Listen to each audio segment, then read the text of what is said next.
That answers the first half of the question, why is the world in crisis? But it's much harder, and more important, to answer the second half, what can we do about it?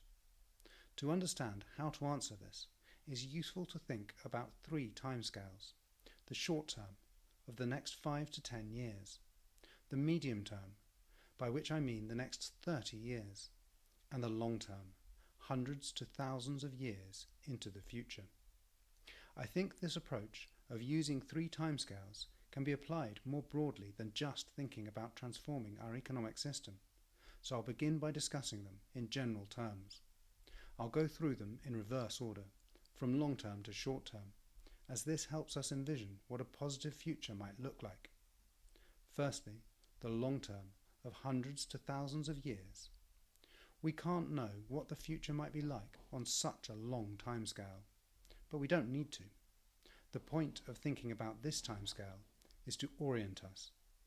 Our calendar is already past the year 2000, and humans have existed for hundreds of thousands of years.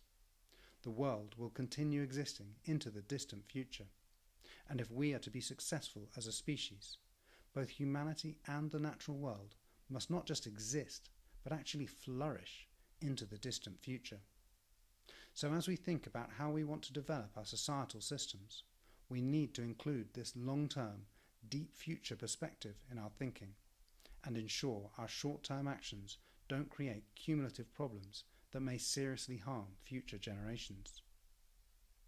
The next timescale is the medium term, the next 30 years or so. This is close enough in time that most of us hope to be alive then. Many of today's workers won't yet have reached retirement age, and today's primary school children will still be in their 30s. What the world is like in 30 years' time is of direct personal importance for most people alive today, and elderly people generally have strong personal bonds with people who will still be in their primes in 30 years' time. But it's also enough time for major transformations to take place.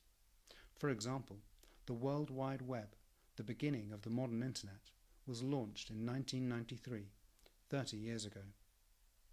As I will go into shortly, whatever happens over the next 30 years, we can be certain that it will include massive, disruptive transformation at the global scale. Finally, there's the third timescale, the short term, by which I mean the next few years, for example the rest of this decade, but starting today. This is the timescale on which we can actually act.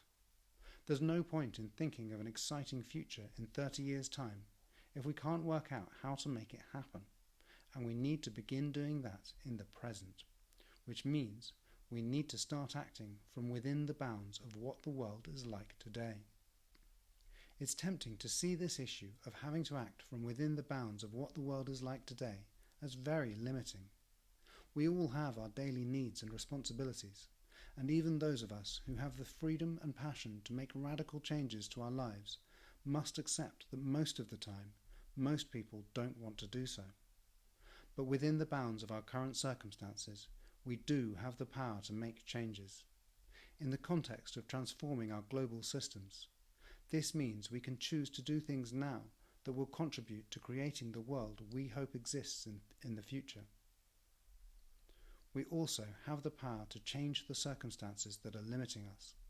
Depending on your situation, this might mean, for example, working out how to live a fulfilling life while spending less money, finding communities or organizations aligned with your goals, or understanding how you can help people see and desire a better future.